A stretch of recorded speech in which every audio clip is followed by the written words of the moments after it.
दोस्तों, आप सभी को मेरा प्यार भरा पहला। तो कैसा आप सब लोग, उम्मीद करती हूँ आप सभी स्वस्थ होंगे, मस्त होंगे, मेरे तो बिंदास होंगे। तो गाइस, मैं मानसी अधिकारी देवभूमि उत्तराखंड के अल्मोड़ा ज़िले के छोटे से गांव से आप सभी का स्वागत करती हूँ अपने यूट्यूब चैनल फिर नए ब्लॉग के साथ।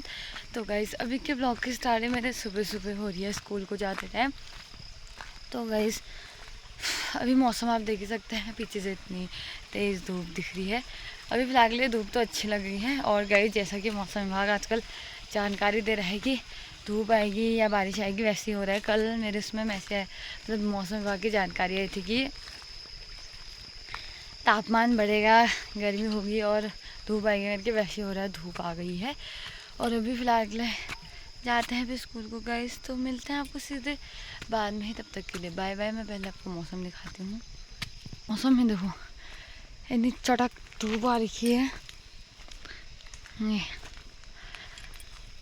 इतनी ज़्यादा गर्मी होती है, गर्मी।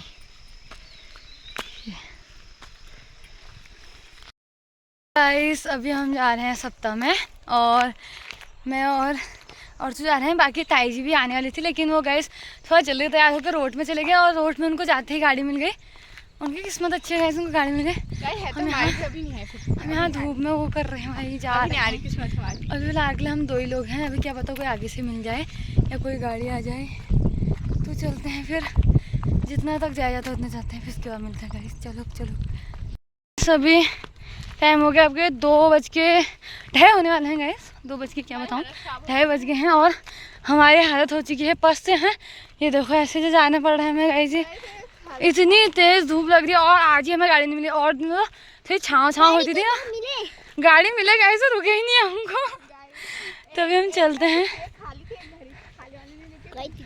भरी वाले तो क्या रुकी आप। तो गाइस चलते हैं फिर, 1-2 मोड़ ही बचे हैं बस, पहुँच गए हम। कोई नहीं गाइस,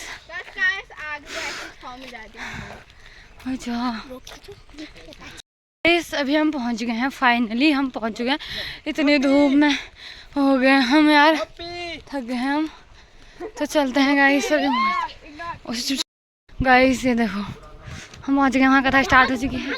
चुप यार, तो बाग नहीं देखो, दिन ये देखो तो दी दिन। हम मंदिर में पहुंच गए हैं आखिर कर गए।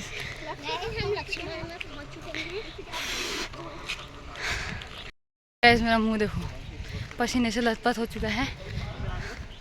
चलते हैं फिर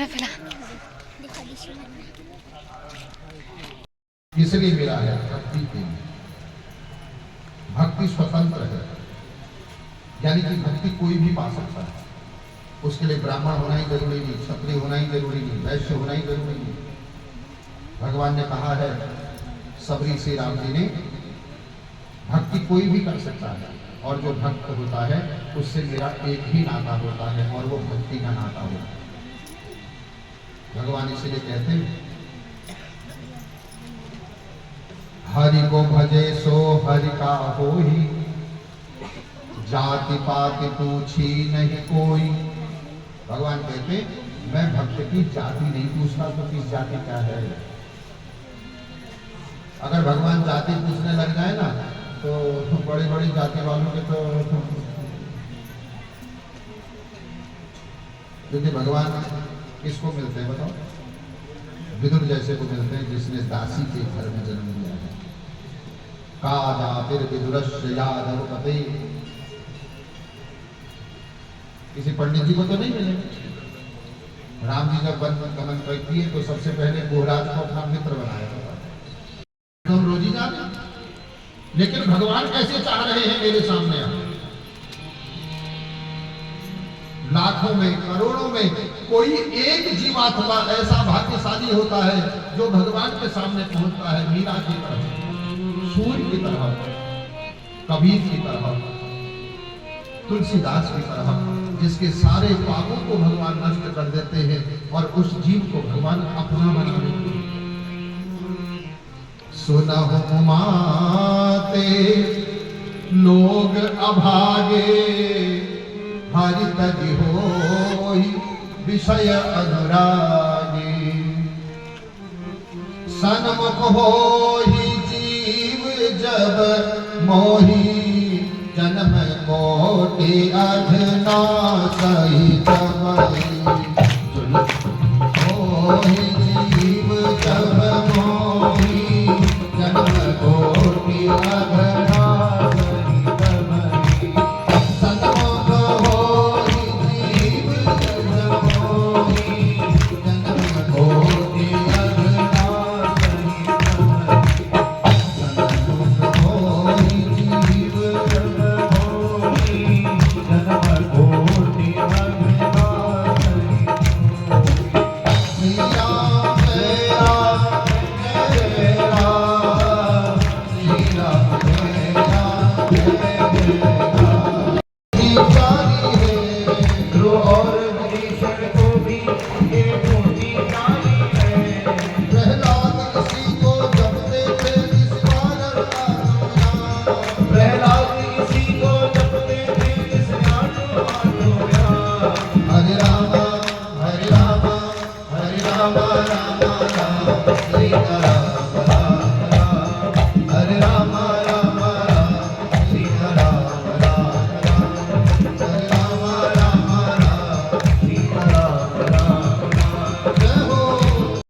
हृदय विचार धरी बार बार विचार करने लगी क्या करूं ऐसा जिससे परीक्षा हो जाए पकड़ी भी न जाऊं।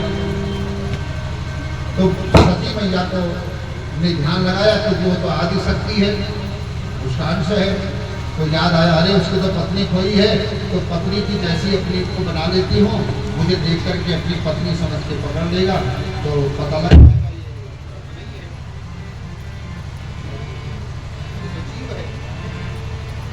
ये ब्रह्म होगा तो पहचान जाएगा ये पत्नी नहीं ये तो सती है। तो ये सोच करके हृदय विचार धरि हरि सीता कर रूप आगे होई चली पंथ ही जेहि आवत नर भूप। जिस रास्ते पर राम जी चल रहे थे उसी रास्ते पर आगे आगे करके सती सीता का रूप लेके चलने लगे।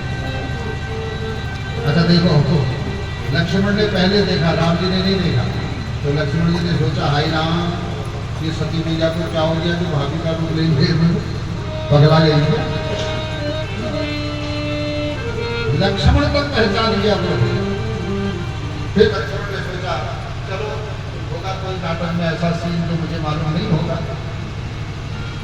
देखते आगे आगे होता है क्या। तो लक्ष्मण जी तो मौन हो गए लेकिन जैसे ही राम जी ने देखा सती मैया को तो राम जी फंस गए। राम जी विचार करने लगे मैं अब क्या करूं। अब मैं माँ कहते कहता हूं तो ये सीता का रूप लेके खड़ी है सीता कहता हूं तो ये माँ है। अब मैं क्या करूं। तो भगवान राम ने बड़ा सुंदर एक बीच का निर्णय निकाला और पता है राम जी जैसे ही सती मैया के बगल में पहुंचे ना सामने जोरि पानि प्रभु कीन प्रणाम पिता समेत लीन निज नाम। राम जी ने हाथ जोड़ दिए। हाथ जोड़ के न माँ कहा न सीता कहा अपने पिता का नाम लेकर कहा मैं दशरथ नंदन राम अपने छोटे भैया लक्ष्मण के संग आपको प्रणाम करता हूं। इतना कहते ही सती समझ गई इसने मुझे पहचान लिया। और पीछे से सती को कैसे मालूम पड़ गया पहचान लिया क्योंकि भगवान ने कह दिया था कहे हूं बहो री कहां वृष के तो कहे हूं बहो री कहां वृष के विपिन अकेली फिरे हूं विपिन अकेली फिरे।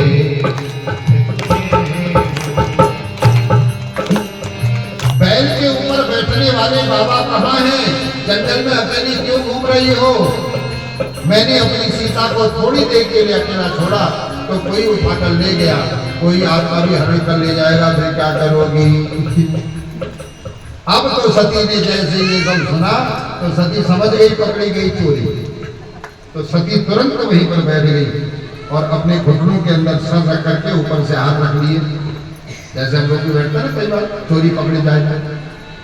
सती तो ये सोच रही थी थोड़ी देर बैठी रहूंगी, ये निकल जाएंगे, फिर चली जाऊंगी, बाबा से तो कुछ भी कह देंगे, वो भोला भाला आदमी है। अब राम जी भी जोरदार आदमी है, गए नहीं, खड़े रहे। 5, 10, 15 मिनट, आधा घंटा हो गया। सती सोची अब चलूं, जैसे ऊपर देखा तो राम जी खड़े। उठी, झटके से पलट के जैसे जाने लगी तो जिस ओर जा रही थी उस ओर से देखती है सीता, राम, लक्ष्मण तीनों चले आ रहे हैं। दक्षिण की ओर भागने लगी तो वहां से भी चले आ रहे हैं, उत्तर की ओर भागने लगी तो वहां से भी चले आ रहे हैं। जब 10 दिशाओं में सीता, राम, लक्ष्मण का दर्शन किया है ना सती ने, तो सती का सारा अहंकार नष्ट हो गया और सती तो फिर हाथ जोड़ के खड़ी हो गई और मेरे प्रभु की स्तुति करते हुए कहती है, मैंने आपको पहचान लिया प्रभु, आप ब्रह्म परमात्मा हैं। मेरे पति ने आपके बारे में बहुत कुछ कहा, मैंने नहीं माना कि मेरी सबसे, इन्होंने मेरा त्याग कर दिया है, इन्होंने मुझे छोड़ दिया है, यही कारण है इतने वर्षों तक मेरे से बोल चाल सब बंद है। पति पत्नी का सम्मान आज्ञा दीजिए। भगवान बोले देवी देखो तुम्हारा मायका है, मैं तुम्हें रोकूंगा भी, लेकिन मैं तुम्हारे संग नहीं आऊंगा। लेकिन ससुराल से मायके बेटी को अकेले नहीं जाना चाहिए, ये भी नियम है। या तो पति संग में हो, या पुत्र संग में हो, या ससुर संग में हो, कोई तो हो भाई ससुराल से साथ पहुंचाने के लिए। ये बेटियों के लिए शिक्षा है, सबके लिए, और जिनके भी घर में बहुएं हैं ना, वो सास ससुर के लिए भी शिक्षा है, अपनी बहू को अकेले मायके नहीं भेजना चाहिए। हाँ, पहले तो आजकल की बेटियां ही खतरनाक है, ऐसा नहीं प्रभु, इसके पीछे बहुत बड़े राज हैं। अच्छा, आप सुनते भी होगा कई बार तो एकला जाने वाला घटना लग बोल रही है, एक कारण ये भी होगा। नहीं वैसे गायब नहीं होती, अब किसी ने कुछ सुना दिया, कोई भरोसा थोड़ी किसी दुनिया का बात। नंदी आदि गुणों से कहा, नंदी वीरभद्र से, नंदी आदि से कहा जाओ बेटा अपनी माँ को मायके छोड़ो, माँ मायके जाना चाहती है तुम्हारी। तो नंदी आदि माँ को लेकर के चली है और भगवान ने भी सब सामान बहुत सुंदर तरीके से तैयार करके सब भेजा है। देखो, पति का कर्तव्य है वह पत्नी को जब भी मायके भेजे इतनी व्यवस्था करके भेजे कि उसकी पत्नी का मान सम्मान बना रहे वहां, ये पति का कर्तव्य है। एक बात बताओ, हकीकत में पति वही होता है जो ससुराल और मायके दोनों जगह अपनी पत्नी के सर को झुकने लगे। मान सम्मान पत्नी का मायके हो या ससुराल हो, दोनों जो बना के रखता है ना, वही पति है जो लाज रखे। तो भगवान शंकर ने इतना माल भेजा है कि ससुर जी खुश हो जाए। अब कभी तो है ही नहीं बाबा के पास कुछ। अब लेकिन वहां तो उल्टी गंगा बह रही है। सती मैया गई तो बहनों ने बहुत मजाक बनाया। एक बात बताऊं, किसी बहन का पति अगर ठीक ना हो, किसी बहन के पास अगर घर परिवार ना हो, तो प्रभु उसका मजाक नहीं बनाना। तो यहाँ पर बहनों ने मजाक उड़ाया। कोई कहती है सती घर बार बनाया नहीं बनाया, अभी खुले आकाश में रहते हो। कोई कहता है नंगा ही रहता है, कपड़े पहनता है। कोई कहती है बर्तन बर्तन जोड़े नहीं जोड़े भी कलपात्री बन के खा जाए। सती मैया सब समझ रही है, इनको भगवान ने दिया है तो मेरी मजाक उड़ा दे। अब सती मैया को लगा मेरा पति अगर ठीक होता तो मेरे से कोई ऐसी बात नहीं करता। एक बात बताऊं प्रभु, हर पति को ऐसा होना चाहिए कि पति के नाम से पत्नी को कोई ताने न मारता। हर पति को ऐसा होना चाहिए। देखो पत्नियों के लिए भी कथा है, तुम्हारे में कोई ऐसा दोष नहीं होना चाहिए जिस दोष के कारण तुम्हारी पत्नी को समाज मायके या ससुराल में कोई ताना मारे। अगर ताना मार रहा है तो तुम पति कहलाने के अधिकारी नहीं हो। आज सती सोचने लगी, मेरे में अगर मेरा पति अगर अच्छा होता तो मेरे को आज ये सब सुनना थोड़ी पड़ता।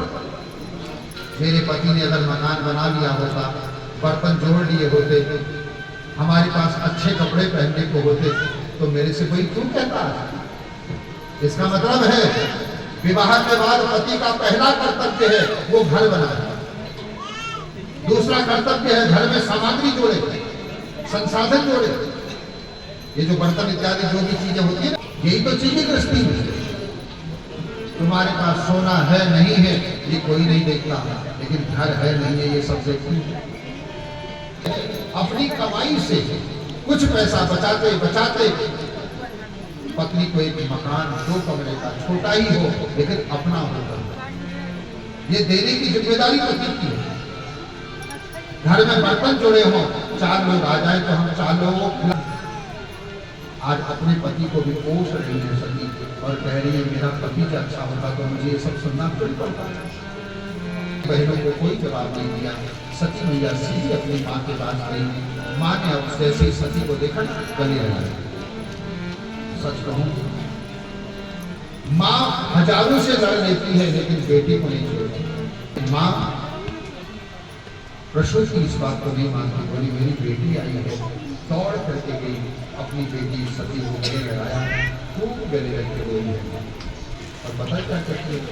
बेटा तुम्हें बहुत अच्छा किया। तुझे पता है सारी दुनिया के देवी देवता हमारे यहाँ आए हैं, मेरी और बेटियां भी आई हैं, दामाद भी आए हैं, लेकिन तू और शिव नहीं आई थी ना, तो सच कहूँ सती मेरे को अच्छा नहीं लग रहा था।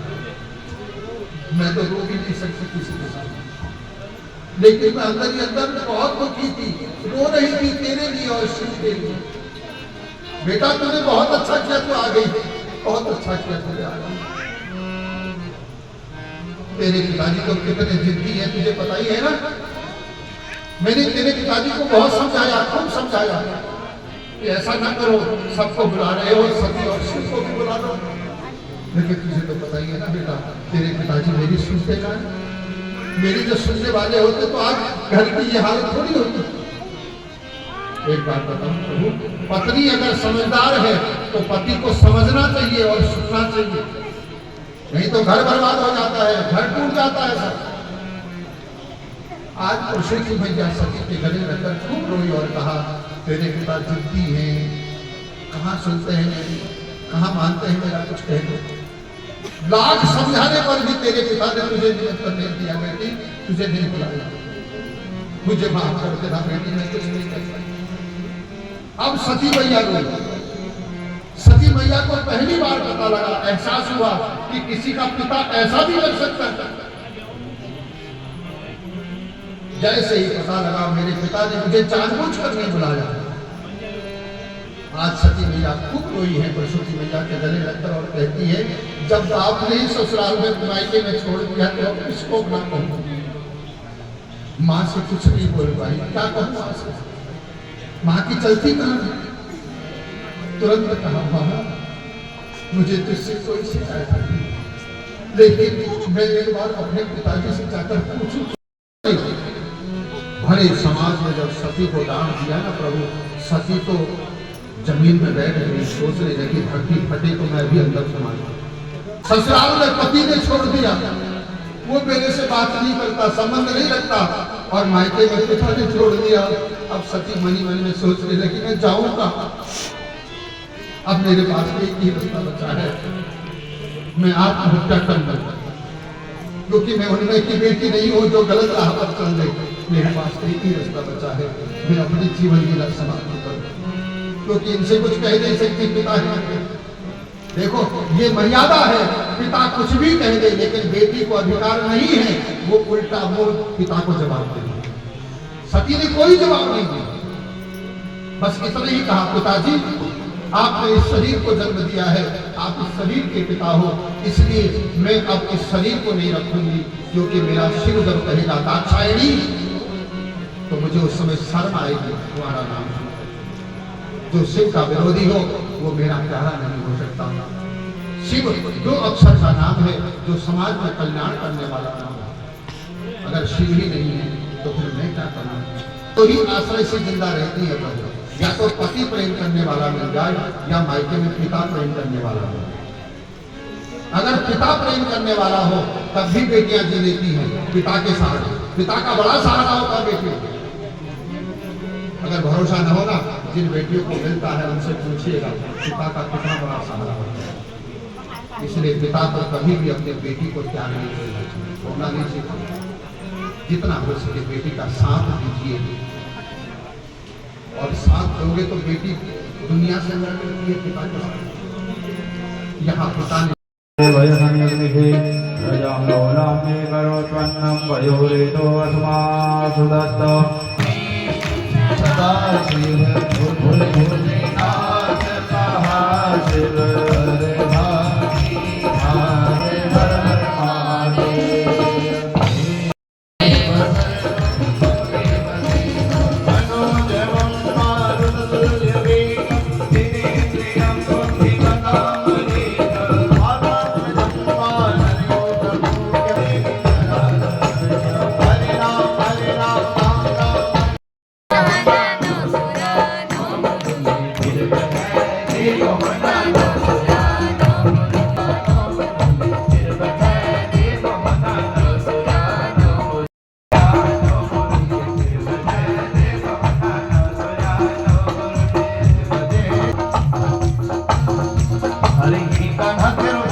जा रहे हैं घर को और हमारी कथा हो चुकी है पूरी। अभी हम जा रहे हैं और ये देखो पीछे से हमारी बुआ ताई जी। तो गैस मैं रोज जलेबी, अरे हम खाते हैं भी जलेबी। मैं आगे कथा में खाना मन होगा जलेबी को, आप कोलियों में ही जलेबी। अरे फिर निको मिलकर फिर उधार आनी है, का खानी है। गैस हमारे भक्तजन कथा सुन के घर को जाते हुए अब, और यहाँ उनकी खास करके फरमाइश है कि हमारे एक पीछे से एक ब्लॉग बनाया जाए, तो उनके एक पीछे से एक ब्लॉग चलते हुए बना रही हूँ मैं।